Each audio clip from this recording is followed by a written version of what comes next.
viene esta palabra que es la que debería llamar nuestra atención a cada uno de nosotros. Y dice así: ahora, mientras que nuestro gran sumo sacerdote está haciendo propiciación por nosotros, debemos tratar de llegar a la perfección en Cristo. Nuestro Salvador no pudo ser inducido a ceder a la tentación, y es en esta palabra que quiero que nos enfoquemos en este estudio. Ni siquiera en pensamiento. Esa es la magna obra que tiene que hacer el Espíritu Santo en nosotros. Ese es el poder milagroso al cual Dios nos tiene que llevar a cada uno de nosotros. A que ni por un momento, ni por un instante pase por nuestra mente, por nuestro pensamiento alguna tentación. Eso es, para el hombre, eso es algo imposible. Hasta para los teólogos, es algo que nunca se va a poder lograr. Y si lo miramos desde el aspecto humano, nunca se puede lograr. Pero sin embargo, es un requisito, es una norma que nosotros tenemos que alcanzar. Para eso, necesitamos saber cómo vamos a lograr eso. ¿Cómo lo vamos a alcanzar que no pase por nuestra mente ni un pensamiento que nos lleve a ceder a la tentación? Porque Satanás va a tratar de implantar en la mente de los seres, de los hijos de Dios, pensamientos mundanos. Porque dice aquí, Satanás se encuentra en los corazones humanos. ¿Qué es lo que encuentra Satanás en la actualidad? Ahora dice, Satanás se encuentra en los corazones humanos algún asidero en que hacerse firme. Eso quiere decir que ahora nuestros pensamientos todavía son atacados por tentaciones, por pensamientos que no van de acuerdo a la imagen y semejanza de Dios. Y luego sigue diciendo, por medio del cual la tentación se fortalece. Pero Cristo declaró al hablar de sí mismo, viene el príncipe de este mundo, mas no tiene nada en mí. Esa palabra, cuando dice no tiene nada en mí, quiere decir que ni siquiera sus pensamientos del enemigo pueden pasar o penetrar la barrera que Dios pone a través del Espíritu Santo en la mente de un hijo humano. Eso quiere decir que Satanás no puede penetrar esa mente. Sin embargo, dice aquí, Satanás no pudo encontrar nada en el Hijo de Dios. Es decir, que no pudo encontrar ni siquiera un pensamiento que lo llevara a ceder a la tentación. Y luego dice, Cristo guardó, dice, Satanás no pudo encontrar nada en el Hijo de Dios que le permitiese ganar la victoria. Cristo guardó los mandamientos de su Padre y no hubo en él ningún pecado de que Satanás pudiese sacar ventaja. Esta es la condición en que deben encontrarse los que han de poder subsistir en el tiempo de angustia. Ahora, cuando comienza el tiempo de angustia, ¿qué ha ocurrido en el cielo? Número uno, se ha acabado el tiempo de gracia. Número dos, nuestro Señor Jesucristo ha dejado de interceder por los pecados. Ha terminado su ministerio sacerdotal en el santuario celestial. Está a punto de cambiarse las vestiduras sacerdotales y ponerse las vestiduras reales. ha dejado caer de su mano el incensario, y las oraciones que eleven los hijos ya no son oraciones para intercesiones. También está a punto de salir del lugar santísimo y venir a la tierra. Como miramos también, hoy en la actualidad se nos está enseñando otro evangelio. Y la Biblia nos dice en el libro de Gálatas, vamos ahora al libro de Gálatas. Vamos a abrir la palabra de Dios en el libro de Gálatas. En el capítulo 1. Y en el versículo 6. Gálatas capítulo 1 y el versículo 6. Dice la palabra de nuestro Dios eterno. Estoy maravillado de que tan pronto os hayas traspasado del que os llamó a la gracia de Cristo a otro evangelio. No que haya otro evangelio, sino que hay alguno que os perturban y quieren pervertir el evangelio de Cristo. Así que ¿cuántos evangelios hay de acuerdo a la palabra de Dios? Solamente hay uno. Pero el enemigo de las almas, ¿qué ha hecho? Ha introducido otro evangelio. Y ese otro evangelio es el que nos dice a nosotros que no podemos llegar a la perfección en Cristo Jesús. Ese otro evangelio es lo que va en contra de lo que dice el libro de Judas. Judas, versículo 24. El evangelio de los enemigos de las almas de Dios va en contra de este versículo. Judas, versículo 24. Y aquel que es poderoso para guardaros sin caída. ¿Y cómo dice este evangelio de Dios? Y presentarlos sin mancha delante de su gloria con gran alegría. Así que el verdadero evangelio, ¿qué es lo que tiene? Tiene poder. ¿Poder para qué? Para guardarnos sin caída. ¿Y qué más? ¿En qué más tiene poder? Y para guardarnos sin mancha. Mancha de pecado. Por eso necesitamos conocer el evangelio de Cristo, el verdadero. Tristemente hoy se nos está presentando otro evangelio.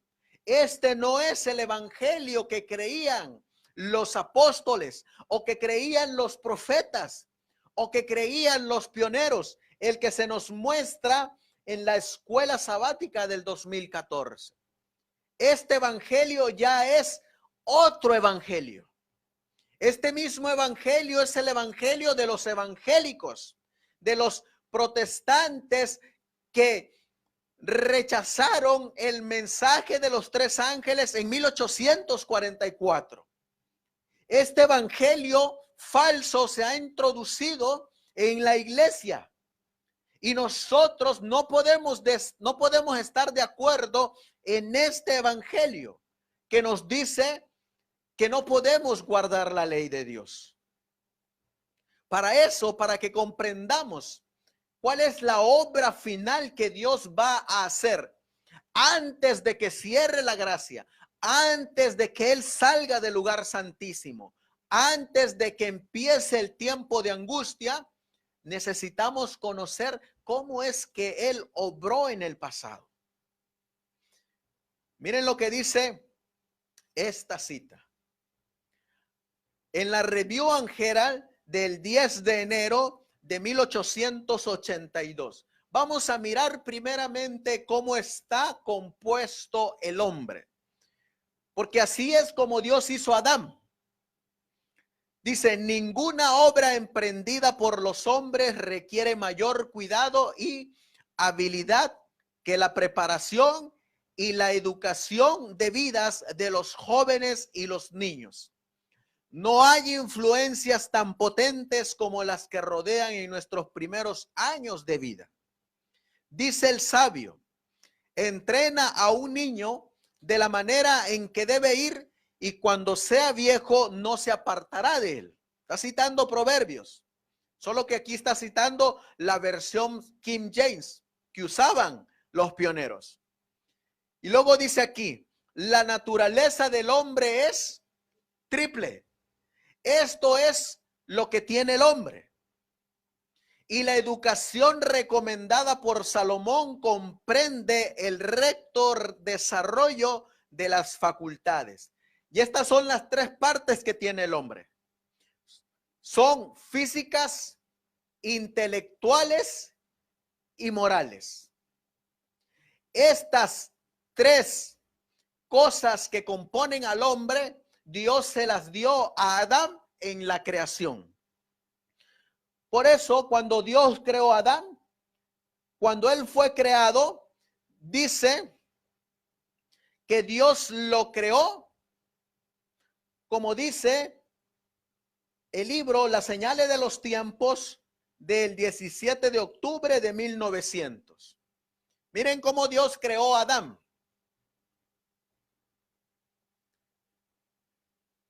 Dice, porque Dios lo hizo puro y recto a su propia imagen. Era tan perfecto como los ángeles ante el trono. Así que cuando Dios creó a Adán, ¿cómo lo creó Dios a Adán? Puro, recto y perfecto. Y cuando Dios lo creó, lo creó con un físico puro, recto y perfecto. Por eso el libro de Patriarcas y Profetas relata de Adán que él era hermoso en todos los aspectos. ¿Cómo eran su intelecto? Tanto Eva como Adán tenían bonita simetría. Ahora, ¿cómo era su intelecto? Era muy avanzado. ¿Y cómo eran sus facultades morales? Eran todas perfectas.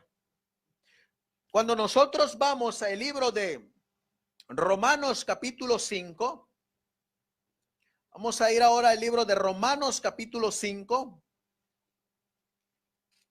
y vamos a leer en el versículo 12. Romanos capítulo 5 y el versículo 12. Dice la palabra de Dios. Por tanto, como el pecado entró en el mundo por un hombre, ¿por quién entró el pecado a este mundo? Por un hombre. ¿Y cómo se llama ese hombre? Y por el pecado, dice, también entró la muerte. Así que ¿por quién entró la muerte también? Por el pecado de Adán y de Eva. Y así la muerte pasó a todos los hombres, a todos nosotros, por cuanto todos pecaron. Si nosotros seguimos leyendo en el versículo de Romanos capítulo 3 y en el versículo 23, ¿qué ocurrió cuando Adán pecó? Romanos 3:23. Por cuanto todos pecaron y están destituidos de la gloria de Dios. Así que cuando Adán pecó, ¿qué perdió Adán? Perdió la gloria de Dios, perdió la imagen de Dios. Así que cuando Adán pecó, ¿en qué se convirtieron su estado físico?